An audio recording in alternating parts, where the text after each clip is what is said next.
Hey everybody, and welcome again to another edition of our Save the Day cooking class. Today we are talking about Easter, and I'm really excited to talk a little bit about all kinds of different foods in different categories that you can make for your Easter dinner this year, or anytime actually. So a couple things. First of all, a lot of you don't know, I have a business partner. His name is Jeff Todd, and I just want to give a quick shout out to Jeff tonight. If you don't know him, hopefully you will at some time. He's a great partner, and I just want to give a quick shout out to Jeff tonight. So what you can expect from today's cooking class, a couple things specifically. Talking Easter, of course, but there's 5 different categories of food we're going to be talking about tonight. Appetizers, meats, side dishes, breads, and desserts. And we're actually throwing a drink in at the end, so actually 6. And I'll be demoing at least one thing from each category, but providing recipes. Again, we have our Easter dinner recipes document here that is going to have not just the recipes that I'm demoing tonight, but lots of other options and variations of those recipes based on your skill level or based on what you want to accomplish. Sometimes people want to cook traditionally, like a yeast type of bread, or they want to use a frozen dough to make it easier. So we'll show you both ways for our rolls tonight. Okay, and so just a quick thought about food and about what food means to us. So we have Easter themed food right here tonight, but really almost every event that happens in our lives, there's almost always food involved. And for me, that's always driven my passion, is that my natural love for food and for baking and for cooking makes me love every holiday and just enjoy various cultures. And my parents are from, my dad was from India, so I was raised with Indian food and lots of Indian culture around me. But my mom was American, and I was raised here, so I have a lot of American culture as well. And all these things serve to help broaden our understanding of food and our options. And that's really what I want to accomplish, is help broaden your options for the foods that you want to make for your family, and give you a way to make it really, really easy, and it doesn't matter your skill level. And so that's what I'm hoping I'm shooting for tonight, making your cooking a lot easier and healthier and tastier. Okay, so let's get right to talking about our first category, which is going to be our meats. So I have in the oven, and it should be coming out right now. I have it on broil right now because I baked this according to the instructions here. For our meats, we're demoing a pork roast tonight. And we also have recipes for lamb roast and for glazed ham. And so on the pork roast, what I'm going to do is I'm just going to pull this out really. I'm going to do a quick double thing here. So I'm going to turn this off, and I'm going to turn it on to 375 for my next thing going in. Okay, and then I'm going to grab this pork roast out of here. And now this was baked covered for a couple of hours, and you can see look at all those juices there. And then I just hit it on broil for the last 5 minutes or so, and it gives it a nice color. And now these juices you can use to make a really, really nice gravy. And now that I think about it, I didn't add the gravy recipe. I do have the gravy recipe already done. It's on our main document. But I'm going to move that over to this one as well, so that you can have this great gravy recipe, and you can make that. Because we're also doing mashed potatoes tonight, guys, and that pork gravy is going to be really nice, not just on the pork, but on the mashed potatoes. So I'm going to show you really quick what I did with this. And the reason why I pulled this out first, normally I would do the demo and then, pull it out. But the reason is because real quick, I'm going to show you about hot cross buns. Now, if you haven't heard of hot cross buns, they are a classic English tradition. They signify the last day of Lent, and always traditional around Easter time, so they would be eaten on Good Friday. And what they signify is they're basically a spiced, fruity bread that actually has raisins or currants mixed into the dough, and then also spices like allspice and clove and nutmeg and things like that. And that's actually mixed into the dough, and then you rise it and you bake it just like you would. We're going to do it the cheater's way today. Now, what we have here is just a frozen bread dough that we've put in here and let it rise. And now we can do hot cross buns, and there's lots of variations. Of course, there's lots of different variations of hot cross buns, but traditionally what it signifies, it's all about Christ's death, and what it signifies for that is the spices represent the spices that were used in his embalming, and the little cross that you would draw in the icing represents the cross. And it's a plus sign really that you just draw on the top of each one after they're done and slightly cooled off. and that makes them the hot cross buns. And it's a traditional, and it's a cultural thing, and it's a religious thing. And so you see, all things are tied together by the food. And so I'm going to throw these in the oven. So these are baked at 375, and I'm going to throw those in. So just to clarify, are there any of those flavors in that dough? Oh, you know what? I'm jumping the gun here way too much. I don't even want to throw them in yet because we're cheating today on these. That's what I told you. And all those spices that I mentioned, they are in our Jamaican seasoning. So I'm actually going to season this with the Jamaican seasoning. And what I would normally do is put raisins or currants and just put them right on the top there. Or even mix it with the spice. We do have raisins if you want to. No, I know, but you know what? Nobody likes raisins in this family except for me. So I'm going to just leave them off because we're going to cheat, but we're not going to just cheat. We're going to also eliminate one of the main ingredients just because I'm not complaining. Preference. I'm not a raisin fan. Right, so I'm just going to sprinkle that on there. But also, guys, you can cheat with your own families too. Just because a recipe calls for something doesn't mean you have to use it. And so what we're going to do is we're just going to make these spiced rolls, and then we're going to put a little icing on the top when they're done. And they're going to be fantastic because you can put butter on them or whatever you want. So those are just like frozen rolls? Frozen bread dough. I put them in there and I just set them on the counter and they just rose. Okay. And so there's really almost no work involved. Now, the traditional hot crust buns, you got to put some work in. You're getting ready to put about 3 hours of total time there while your dough rises, while you mix in the spices and the currants or raisins. And then, of course, you got to make the icing and whatnot. But you know what? It's not a lot of work for some people when it means something for their family or for their tradition. Okay. And the second thing I wanted to do before getting into that pulled pork demo real quick, or just that pork roast, is the bacon wrapped asparagus. And so this is also going to go in right with those hot cross buns. I've just taken a few asparagus stalks here, and in the recipe I have provided the oven method and also the grilling method, because you can throw these on the grill and cook them on the grill too, and they're fantastic. We're just going to use the oven today, so I'm going to throw these right in with them. What I'm going to do, I'll go ahead and set the timer for, let's just try. I'm going to see what they look like after 10, but more likely it'll be 13 to 15 minutes, so we're just going to see what it looks like after 10. All right, so that's really nice, so we can get that going, and then I can show you really quick just how we make a pork roast. It looks really, really nice, and you know what I really need to do here? Did you cover it ever, or was it open the whole time? No, it was covered the whole time except for the last 5 minutes where I said just that. turned it on boil. I'm going to keep it covered, and we really want to keep that 15 to 20 minutes covered before you serve it total time. That just helps that juices to marinate, and that's a good time where you can dump out some of those juices and actually make that gravy and while that's sitting. Because you know once that comes out, it's really nice. That meat does need 15 to 20 minutes because it gives you a chance to throw your bread in the oven at the end. So. Tracy McDonald had a great question. Do you butter the top of the rolls? You can do several options, right? You can do a traditional egg wash, which you can do mix 1 egg and mix it with a 1/4 cup of water, or even less water if you want to, a thicker sort of coating. So you can do a stronger or thinner egg wash and brush that over, and that'll give it a nice brown color. You can also do there's a wash you can put on afterwards too, but for the hot cross buns, it is traditional to use an egg wash for that. Okay.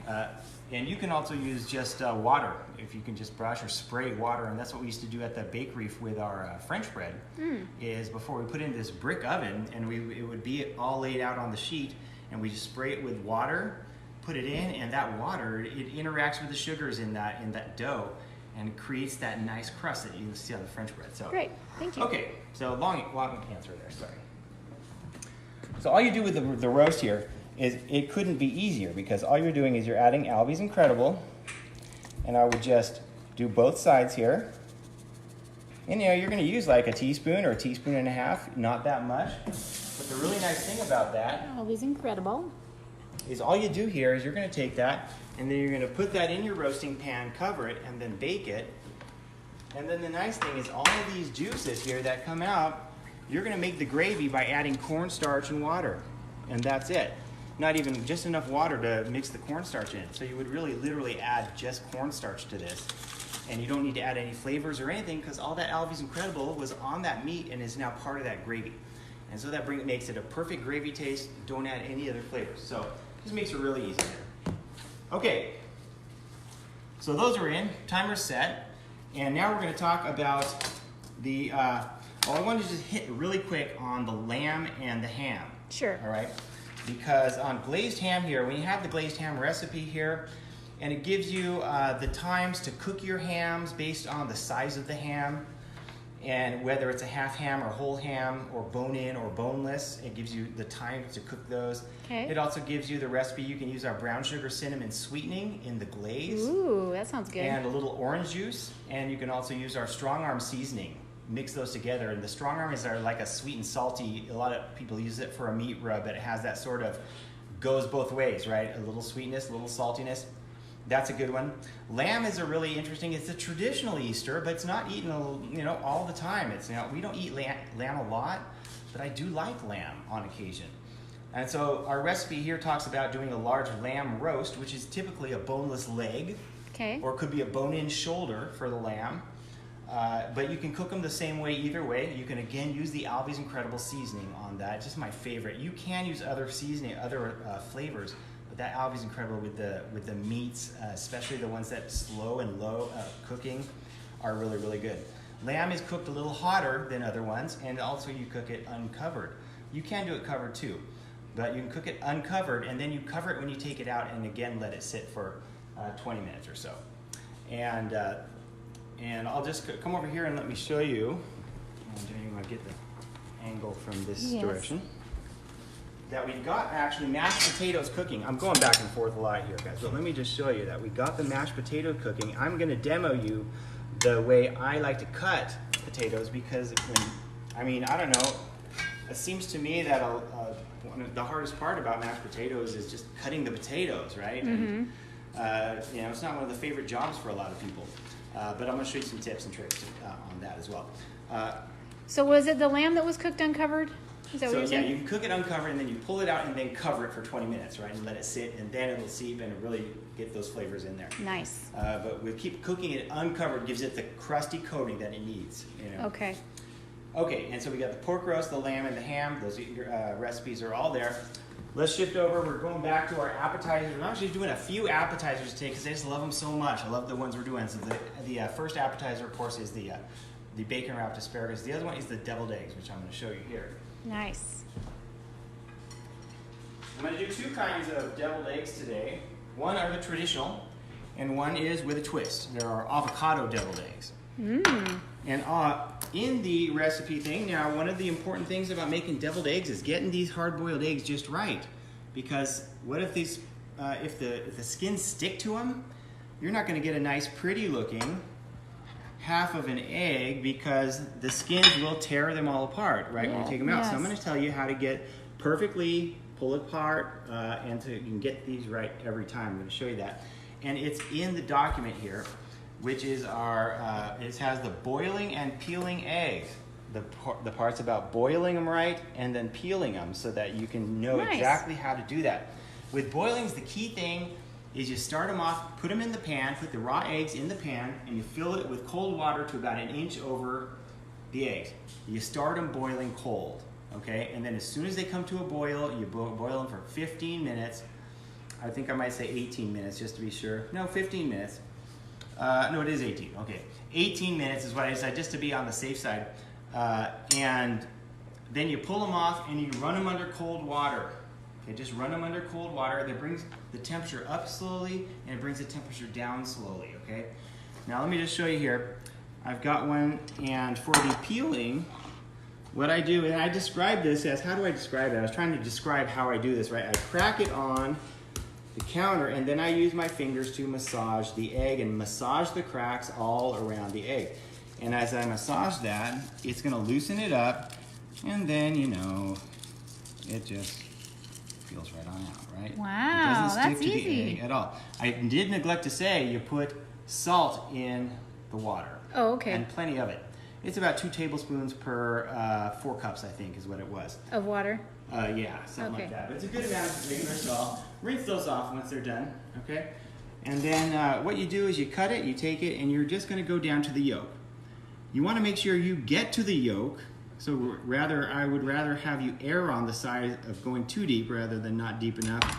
Because if you're not deep enough, it won't pull apart nicely. Now, that wasn't a perfect cut, as you can see, but it doesn't have to be, and that's okay.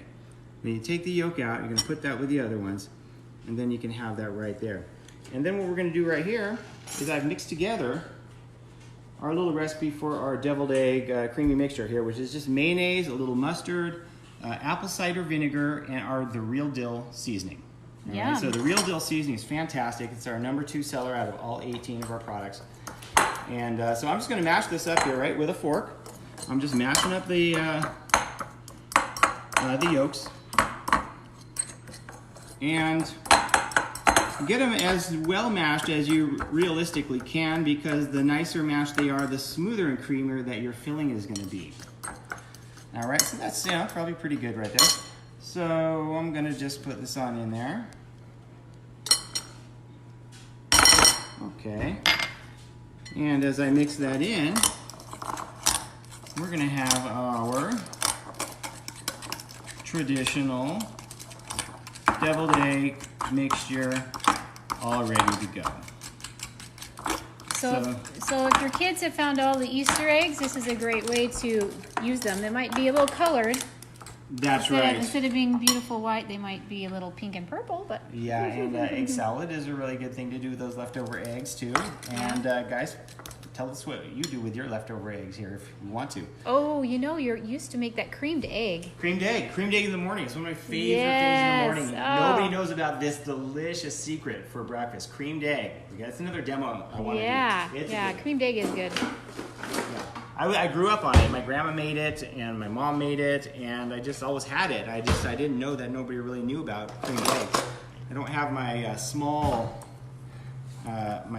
cookie scoop, but you would just take a cookie scoop then and take it and put it right there in there, and then you sprinkle a little bit of paprika on the top and you're good to go.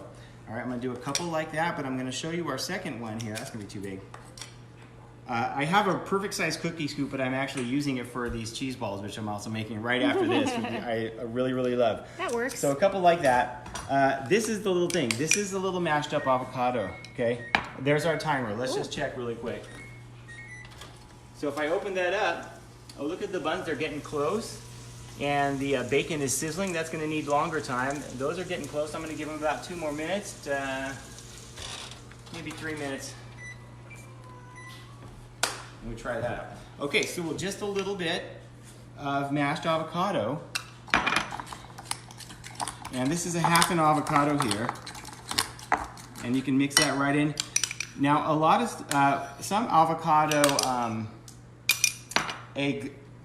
deviled egg recipes, you actually just use the avocado and make it seasoned, and you can do it that way too if you wanted to not do the yolks. But the yolks make it, just gives another dimension to it. Might as well use them. Yeah. And you know what, I'm gonna try this here real quick and see what it's like with the avocado. I haven't tried the avocado, but I like avocado. Oh, I can totally taste the avocado. And I really like it because it doesn't contend. The texture blends right in, right? So that avocado texture, that sort of guacamole, fits right in with that. And it will be a little greener in color, of course. And the flavor is fantastic. The avocado mixes perfectly with the egg. And so highly recommend that. Nice. And so as we do a few of these here, and again, my perfect size cookie soup is in use right now, but I'm excited to get to that one. Yeah, Jeff says let me know if you need any help eating that demo food. Come on over tonight. 3 minutes away, 2 minutes away, something like that. That looks beautiful. Okay, little paprika on there in just a minute, okay? And then that's that. That's our deviled eggs. Now let me show you these cheese balls. Now this is a concept I'm really glad I stumbled upon, because if you have a traditional cheese ball, it's a big ball in the middle, and you gotta scoop chunks out of it, and the outside, of course, has all the good stuff on it, right? Yes. And so not everybody gets a little piece of the outside, and this way everybody gets a piece of the outside. Let me show you. It's right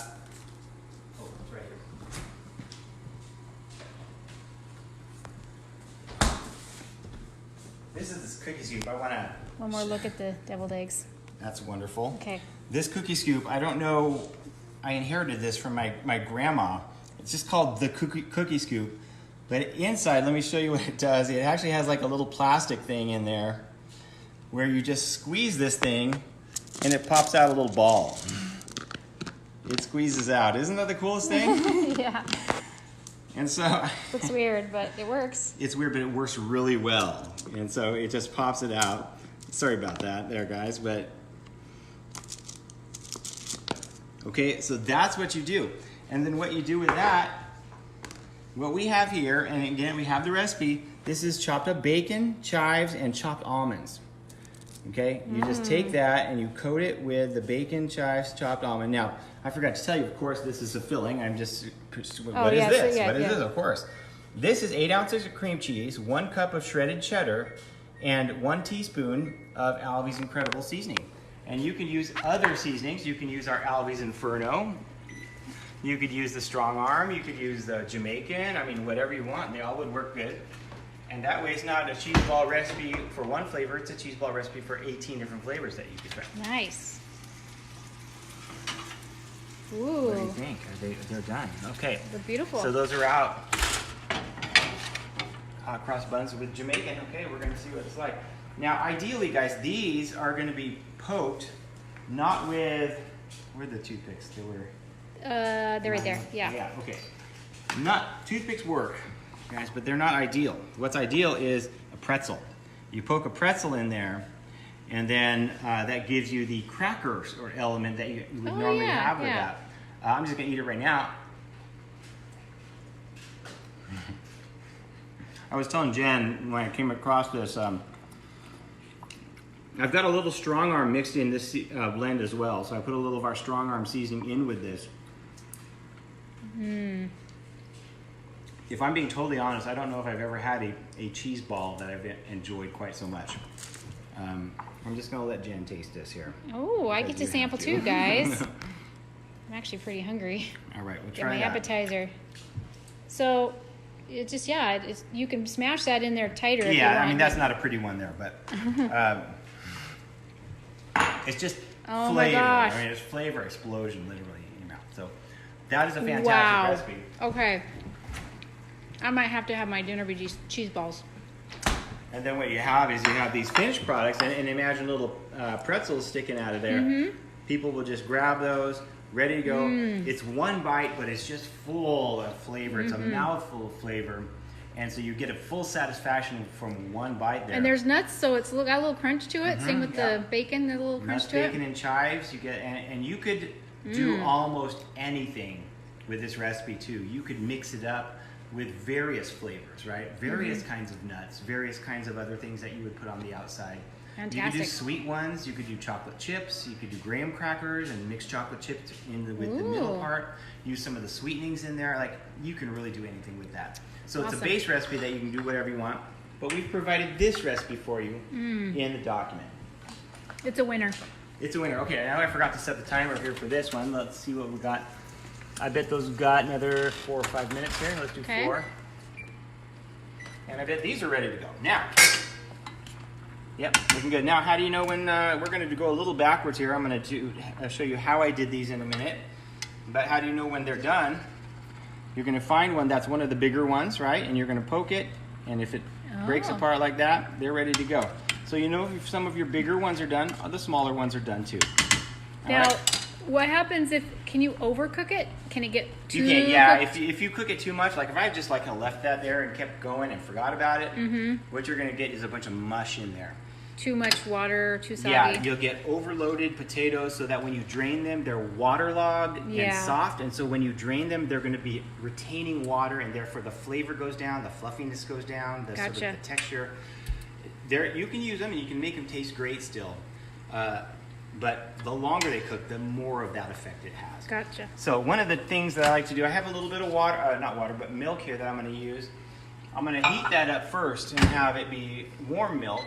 I'm going to do 45 seconds so that when I beat these, and then I'm going to add butter, but then I add milk. If it's cold, it's going to make it and bring the temperature down. Then you have lukewarm mashed potatoes. Oh. So if you put hot milk in there, it doesn't mess with the temperature at all, and then you have hot mashed potatoes. And so when people are ready to eat, even if it sits on the table for a couple of minutes first, it doesn't start at lukewarm, it starts at really hot. Okay, so let me just get a colander here. So you like leaving the skins on, right? Let me talk a little bit about that. I actually have a few notes on that in the recipe about skin on or skin off, right? That is the question. Now, skin on, I love it because of the health benefits. Most of the nutrients in potatoes are in the skin, while the carbohydrates are in the potato, Yeah. the inside. However, some people don't like that texture, you know, but honestly, I don't notice it, and most people I serve it to really don't notice it. Picky eaters or kids, maybe they'll notice that or have a problem if they're not used to it, but then it saves me because I'm kind of lazy. I just have to scrub them and wash them really well, and make sure you do if you leave the skins on. Okay. But then I don't have to peel them, and I'm kind of lazy, and I don't want to This peel is all them. about easy cooking. It is. I like it easy. Okay. So I'm going to put our butter in here. Again, I've got a nice recipe for you here. I like to use abouts. It's okay with me. And then I've got my hot milk. I can put that in right now too, since I know it's not going to mess with the temperature. And then I have the boom boom here. Get rid of some of this, huh? We don't need all that. There we go. Okay. So, onward and up here.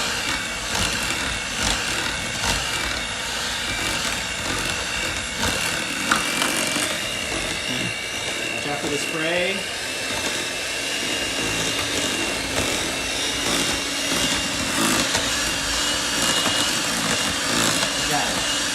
Now, there's a lot of personal preference as to how chunky people like this. Now, my daughter Lexi,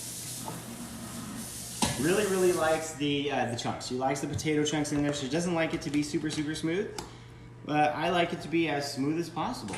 And so, the longer you do it, of course, the smoother it is. So I'm going to call that good right there. I'm going to mix just a little bit of our Alvi's Incredible in there. And in case Maybe you not don't a half know, teaspoon. all of our seasonings are gluten-free. There's no like MSG or additives or preservatives. They're just really fresh, natural ingredients. Ready to go, guys, okay? Now I'm going to show you really quick about, did you want to? No, that's okay. I saw it. We saw it. I was just going off, so I was just going to check this again really quick.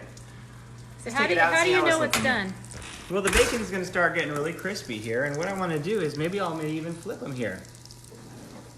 Can you hear them sizzling? You can see it yeah. for sure. Okay, so let's just see. Yeah. Oh man, it smells so good. I love asparagus. Okay, so as you can see, the bottoms there are looking really kind of nice. Yeah, it's getting a little crust So of I'm going to it put that to in. it. Let's see how our asparagus is nice. Okay, a few more minutes here. Okay.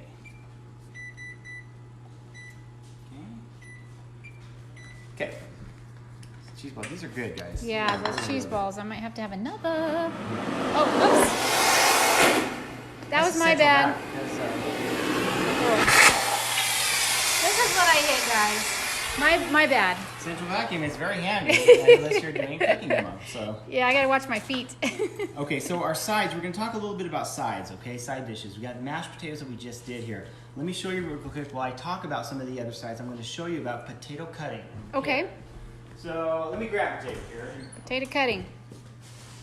Okay, you know what I'm gonna do? I'm grabbing another one of these guys.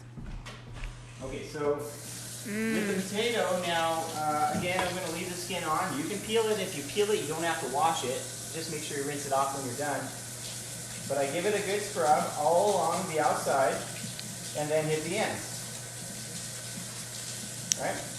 All around the out and then get the ends. Okay. Not to interrupt, but Delara's had kind of a really cool idea. She said she bet those cheese balls would be good in the mashed potatoes. Think about it, all that cheese and bacon and spices. Are you kidding me? Yeah. Oh man. I might have to try Top that. one right on top. Oh my gosh, Delara. Okay. Wow. That's creative thinking. That is creative. Oh man. Guess we're gonna have to try it. So with your potatoes, you want to watch out for little spots like that. or little eyes that are a little bit, because as you can see, you really don't want that, right? You don't want to eat that. Nobody wants to get that piece right there in there. So if you're seeing little spots, just make sure you clip them off. And then I go the 1-2-2 technique here, right? One cut right down the middle. Well, I guess it's 1-1-2-2. One cut right there to cut it in half. Okay. And then 2 cuts there, and then a lot. So it wasn't 1-1-2-2. That didn't make any sense. One cut to cut it in half. One cut to cut the half in half. 2 cuts, and then you chop lengthwise, it. Right? and then 2 cuts, and then you chop it, right? So the key with mash, any way you use to cut potatoes. Whoops. Check it. Almost ready. I'm going to get that out in just a quick second. I won't let you forget. Is that sure? You try to get them as consistent as possible in the size, right? And that's fine. You know, right there, that's fine. That's good for mashed potatoes. Okay. And then you put them, and they're gonna boil I'd for say about those 15 are minutes. what, quarter to half inch? They're at least a half an inch there, Yeah. 3/4 inch, half Okay. an inch or so. Yeah, something like that. Okay. Okay. And so I'm also talking about scallop potatoes. So we have recipes for scallop potatoes, glazed carrots, and grilled asparagus. All right. And so the things with those options here is scallop potatoes. You actually use our white sauce recipe that we have, and we provided the white sauce recipe here as part of the scallop potatoes. And you're gonna take the potato then, and instead of doing this, you're gonna cut the potato. Just grab one really quick. Show you the scallop potato cut here. And just a quick wash here. I'm not going to be cooking this, but I'm just going to give it a Side question: if Yeah. there's the white cream sauce recipe in there, is that the same recipe you would use for the creamed egg, or is it a little different? It's the same. It's basically that white base sauce is going to be the same. Yeah. Okay, so And not that you need to go into that, but no, I'm just but thinking the about that. nice thing about it is you get that cream sauce, and then you use the Alvi's Incredible, and it just works on a variety of things. It makes a great Alfredo type sauce. Mm-hmm. You just add with Parmesan cheese, or it makes a great. You could even do a white pizza sauce. Oh yeah, Right with that. And so a lot of options. So anyway, this Okay. you can again peel them, or you can not. But you're going to just cut them right there. Now be very careful, and really, if you want to do it with your hitting against your knuckles there, I just have it. You don't want to lose fingertips. You don't want to lose fingertips. I don't ever cut myself, guys. So, well, not that often. Not that often. But you want to have them so they're not super thick, but also pretty consistent, right? Yep. Now I would have cut the pieces off first, but so you can see about like that thick. And then what you do is when you have 6 to 8 potatoes like that, you're going to cut them. You're going to put them in a 9x13 pan. You make that white sauce. You add cheddar cheese to it, and you pour it right over the potatoes, and you bake it, and basically bake it covered for half an hour, and then uncovered for 25 minutes or so, and then perfect scallop potatoes. Nice. It's not super hard, guys. It just takes a little bit of effort, right? But when you do it and you have it, not only do you have a nice dinner, but you usually have a lot of leftovers too. It makes a great leftovers. So really good next day item right there. So let me put this aside really quick here. And then there's a couple other things. We have the grilled asparagus. Now when you're grilling asparagus, I'm not going to do the demo, but it's very, very simple. All you do is coat it with a little oil, sprinkle a little Alvi's Incredible or whatever, maybe lemon pepper's good or Italian seasoning. Mm-hmm. You throw it on the grill. It's like 2 or 3 minutes. You flip it about another 30 seconds to a minute. You take it off. It's done. Asparagus doesn't take a long time. You can cook it at a pretty high heat, but you don't want to burn it, of course. So you have to keep a really close eye on it. And with the glazed carrots, that's a really nice option if you have a really nice dinner but looking for a little something sweet with it, right? So if you're having lamb, maybe you want glazed carrots. If you're having ham that's already glazed, maybe you want some asparagus with it, right? We have a couple questions coming in. All right. Carrie wants to know, would the white sauce be good for mac and cheese? Yeah, and what I would do is and this is what I do for our homemade mac and cheese. I make the white sauce and I add cheddar cheese to it. It's awesome. It's awesome. And you know what? I actually, sometimes I'll go to Winco and I'll get the bulk. You know, they have in the bulk, they have the cheese sauce mix, right? That you would find in the mac and cheese, in the box mac and cheese. And I'll buy a little bit of that little cheese sauce mix, and I'll put cheddar cheese, and I'll throw a little of that cheese powder in there too. Sometimes. Again, if you're worried about processed foods, then that's a concern too. We want to keep it fresh. And then Tracy wanted to know, how far ahead can you cut the potatoes? You can cut them ahead of time as much as you want, but you have to keep them in cold water. Okay. Right? So I actually cut my potatoes way ahead earlier today, and I'm sitting in just a regular bowl with cold water just out on the counter for a few hours. Okay. But if you want to keep it overnight, put it in the fridge. No problem at all. Perfect. Just have to take a quick look at. Ooh, that looks beautiful. And we're going to be eating those. Isn't that nice? Mm-hmm. Sizzle, Okay. sizzle. Looks really, really good. Okay, so we're talking about sides. We talked about the glazed carrots. Again, we have the recipes for those in the documents. And that leads us to our desserts. We're doing great on time here. It's fantastic. A couple of desserts to talk about today. Okay, one of our traditional family favorites is lemon bars. My wife has been making these for decades. We make lemon bars. They're just fantastic. We love them. And we're like, you know what? Can we make these out of our universal baking mix? And it turns out the answer is yes, we can. So with lemon bars, I actually made some here. And it's a post, I made these earlier today. So what you have here is you actually have a bar that has a pre-baked crust and then a lemon topping that you pour over and then bake on top of it, right? So just like a cheesecake would have a baked graham cracker crust, that's one of our things we're going to do. A Cadbury egg cheesecake is the other dessert. So we have a recipe here, and so you use our universal baking mix, and you mix it with butter, and you add a little extra flour, and that gives it the strength that it needs to make that nice crust. And so you bake it for 20 minutes, and then you pull it out, and you pour this. It's sugar, it's a little lemon juice, it's our lemon sweetening, and a little baking powder and flour, and that holds it together and makes that top to where you pour it and bake it, and it's like a, how would you describe the top, Jen? I wouldn't call it, not gelatinous, but it's a... Yeah, it's just, it's a soft lemon, like a custardy type. Yeah, I don't want to say the word custard, but it's even thicker, so... Yeah, even thicker, but then it's on this delicious sweet crust. Yeah, and even the top, as you can see, is a little bit light and flaky and crispy, you know, it sets up at the top. And you've probably had lemon bars before, so... It's very easy, an easy recipe, and it tastes wonderful. Yeah, and it just worked out really, really well with the baking mix. And then, did you use the lemon sweetening too? Yeah, lemon sweetening and a little fresh lemon juice. Okay, well. Wonderful. It's really nice because it needs some liquid in there because you actually pour it over the top of the it's kind of like a cookie, a baked cookie crust. Yeah, I've sampled that, guys. It's 2 thumbs up, really good. And then with our cheesecake, we have a recipe that we've had since we released the Sweetenings of it. It's basically a 4-ingredient cheesecake that you pour over a graham cracker crust and bake it. And we have a cheesecake topping that we have made with sour cream and whatever flavor of our sweetenings that you want with our Sweetenings. That you get 7 different flavors, and you can actually use these flavors to make whatever flavored cheesecake you wanted to.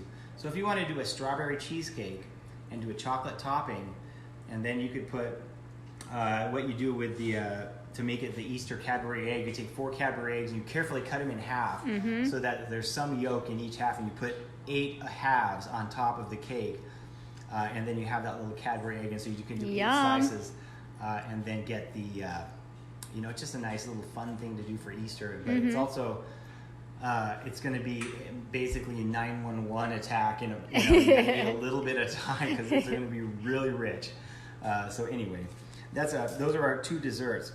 And with the lemon bars, I mentioned, right, that you bake them twice. You bake it, and then you bake it after you pour the lemon topping on it. So yeah, just in the same pan, right? Yeah, it's like 25 minutes, and then it's done. And then you put the powdered sugar on, not right out the oven because that kind of would melt the powdered sugar, but you put it when they're lukewarm, Okay, so I want to make the icing really quick and do the hot cross buns. Okay. If that's okay. And then we will do our little drink, and we're going to wrap it up here. Sounds good. Okay, so I forgot to get out my... It's okay. I'm just going to review what we've made so far. We've got these deviled eggs, and some of them have a little avocado in it as well. And then we've got, as I've eaten a couple already, these wonderful cheese balls we made up. We've got the lemon bars here. And then over here is our grilled asparagus. Well, it's baked, this one, but it's bacon wrapped asparagus. And then we've got the hot cross buns that we'll be doing the icing on. And then the mashed potatoes sitting here waiting for me to eat it. And And I'm gonna, in fact, I want to put some of that. And we got the pork roast. We're gonna do a little dinner plate here before we wrap it up here. Plate it all up. Yes. Now, do you need the oven on still, hon? I think we're done. Okay, I'm gonna just turn that off. It's getting hot in here. You know it is, isn't it? Yes. Okay. We're at that time of year right now where sometimes we use the heater and sometimes we use the AC, Yeah. and sometimes the day gets warm and the heater is still on. And so the AC never kicks on, and so it just gets hotter and hotter and hotter, and we're like the frog in the boiling water where it just gets hotter and hotter. And we're like starting to sweat and realize, why are we so hot? Yeah. The AC's not on. Okay, gotta grab my icing. Yeah, I love this icing recipe. You can use any of our sweetenings or Here we go. add whatever flavorings to make it however you want. All right, so what we're gonna do here, and this is gonna be a little bit more than we need probably, but that's okay. ½ cup of, and you can put it on there too if you want to. You really put it on there. Make it sweeter if you want to. And then 1½ teaspoons of milk.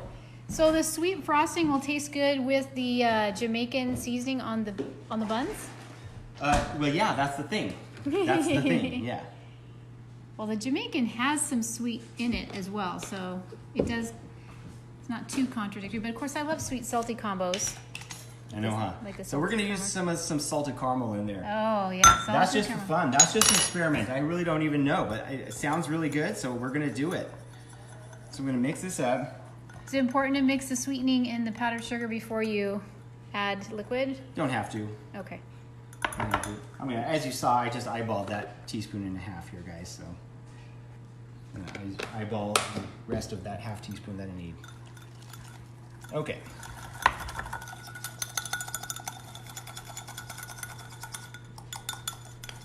See, that happens every time, right? It's a little too thin now. I'm gonna add a little bit, just a hair more. Always make sure you have lots of powdered sugar when you make frosting or icing because Or you could just measure. You could just I could just measure. I don't know. Yeah, Carrie reminds us that the Jamaican tastes actually really good on vanilla ice cream. I've tried it. It is good. I didn't believe it when I first tried it. Yeah, thank Most you people for don't believe sharing it. that, Like, how Carrie. can that be? So that Jamaican has that crossover a little bit. So I'm going to show you a little tip and technique here. So you can do this in a frosting piping bag. Or you know what? What if you don't have one? Yeah, most people probably Ziploc don't. bag. Okay. Do you need me to hold it? No, that's okay. I'll just dump it. Sometimes I'll need her to hold it, right? But I'm just going to dump it a little bit there. It helps that it's an icing and not a frosting. Yeah, if it was a frosting, I'd have to hold it. Yeah. Yep, up we go. And then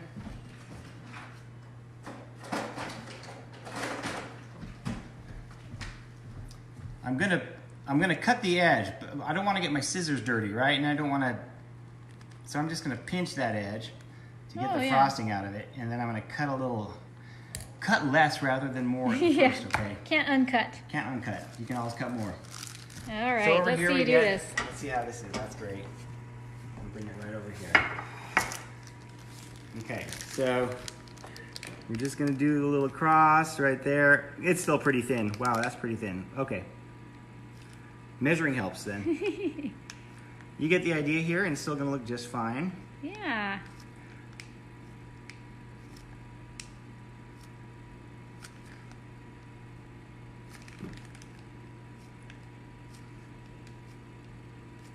That works. So you can do that, and I'm just gonna use it up here. I don't care what it looks like since I'm just gonna eat that right on up. There we go. Now, if you actually did follow the recipe, that actually would be a little bit thicker. It's all good. Wow.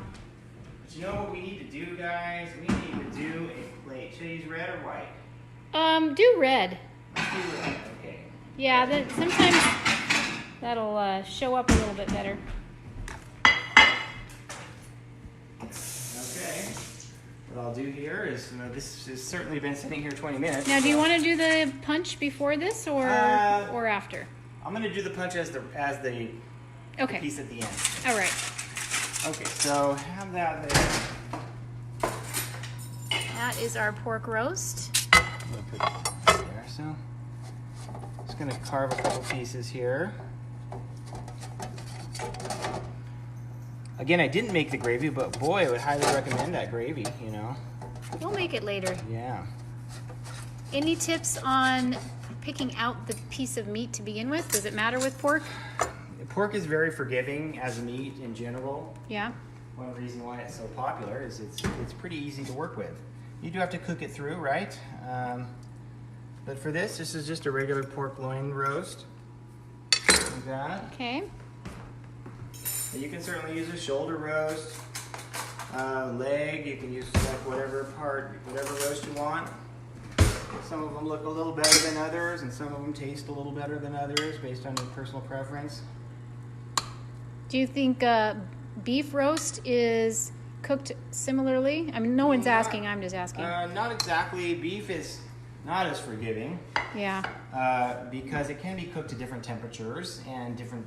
It can get very tough if it's overcooked. Pork isn't. You can throw gravy on it. It's still not going to be too tough, maybe. What seasonings did you put on the pork again? The pork was just Alvi's Incredible. Yeah. But could do well with others. Yeah. He mentioned. Oh, you did put a cheese ball on top. I did. I love it. Thank you, Delora. That. Ooh, that looks beautiful. And get a hot cross bun here. Deviled egg too when you get it. Yeah, I'm gonna see if I can get one out nicely here.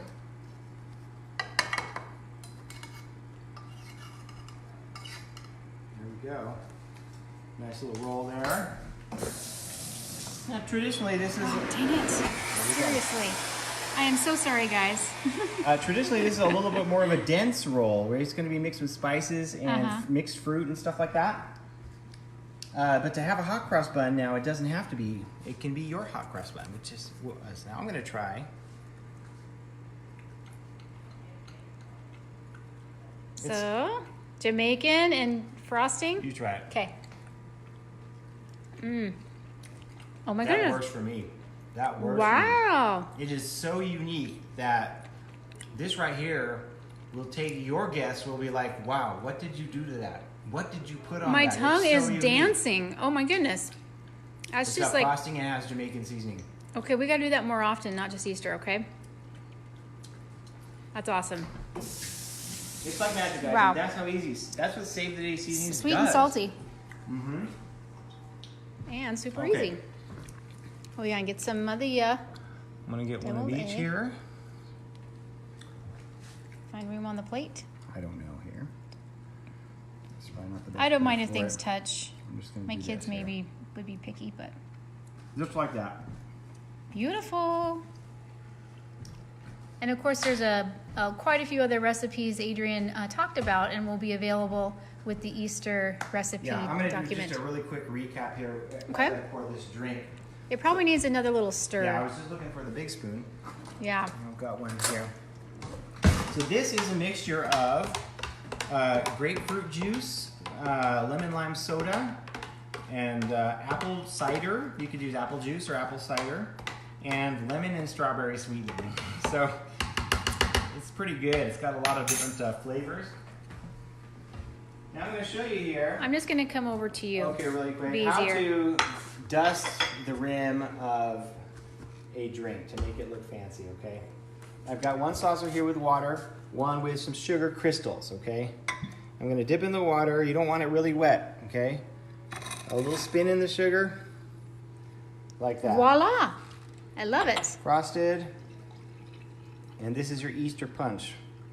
It should be served quite cold. And that's ready to go. And we'll put it over here with our plate. Yeah, I got to finish it off with some Okay? wonderful drink. Yep. And see, this particular person is also eating 4 lemon bars for dessert. Would that person be me or you? This could be both. So there's a nice Easter dinner Oh. right there, and this is only part of it. Now, really quick, I'm going to review what we did. Okay, for our meats, we have a pork roast, which we've done. We have the honey or the glazed ham, and we have the lamb roast. Okay. Side dishes, we've got mashed potatoes, scalloped potatoes, glazed carrots, grilled asparagus. We've got our appetizers of the deviled eggs, both the traditional and the avocado deviled eggs. And with tips on boiling and peeling your eggs here, bacon wrapped asparagus, We've got the cheese ball bites, which you could take to the next level in doing all kinds of different flavors with. And we're definitely interested in trying that in there. Because look, it like softened that up and melted it, guys. Oh my gosh. I'm eating this now. Yeah, okay, that wait. had, you know, with the chives and the bacon and the cheese. Yeah. We're going to have a problem, guys. I already know that. As long as those cheese balls don't get eaten as appetizers before they can get to the mashed potatoes.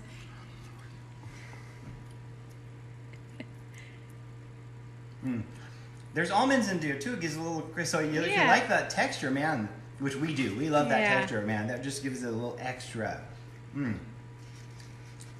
Delra. Yeah, we should put a little tip on there. You can plop one of those balls on your mashed potatoes. Yeah, total tip right there.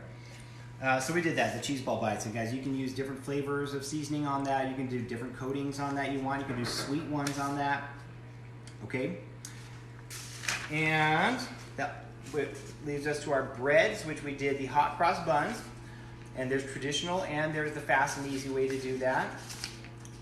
And so many recipes. also on here, I forgot to mention, is on the bread section, we have hot cross buns, but I also have a nice breadstick and Italian butter recipe that I provided here. This is a bread machine breadstick recipe. It's a really, really nice one. It's super pretty easy. Super pretty easy. Is that actual term? Sure. With also the Italian butter using our seasonings It's awesome to spread too. on top of that. So that's a really nice option. Not everybody wants a sweet sort of roll, but it's almost a dessert type of a roll. And so that was the bread. And then the dessert, of course, was the lemon bars using our universal baking mix, our lemon sweetening, and the cheesecake recipe, which you can use for, of course, any event. So thank you so much, guys. I really appreciate letting us have one more opportunity here to show you some things about your cooking and how you can make your cooking easier, tastier, healthier. Our new products, our travel set that we have, these wonderful little travel size. Do we have? No. Travel size. We just have the sweetening. Let me show you this really quick. Grab those. Yeah. So this here is a travel size here. We have this in all 18 of our seasoning blends now. We sell them in the 6-packs and they're $20. So you can go online and order those. Really great for like an RV or a starter. Or you want to just try some of them. You get to pick the flavors that you want. So we have that. Great for graduation, guys. Yeah, graduation's around the corner. My daughter, she can't cook without the seasonings anymore. So this is a perfect thing for grad or for the RV or for just to start. Okay, and again, of course, if you're looking to make some income, we have a wonderful, wonderful income opportunity and a great company to work with and for. So join us if you're interested. Go to SaveTheDaySeasonings.com, click our join link, and also check out our full compensation plan and all the details out there. You can go to info.SaveTheDaySeasonings.com to get more information about all that stuff too. And where can they find the recipes? And the drink recipe, yes, will be included. The recipes will be found where? Yeah, recipes are always found at recipes.SaveTheDaySeasonings.com. It is one of our immediate priorities, and we've just started working with some of our consultants and advisors on how to arrange those recipes so that they are very user-friendly and categorically separated out there on the website to make it super easy for you to just like say, what are my breakfast options, all right? Or what are my meat options?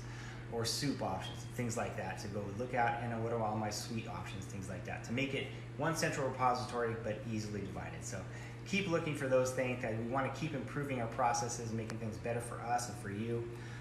So again, thank you guys for joining. If there are no other questions, I'm signing out again. Adrian Alvi, again, glad to be here with you on Save the Day Cooking Demo for Easter. Thanks a lot.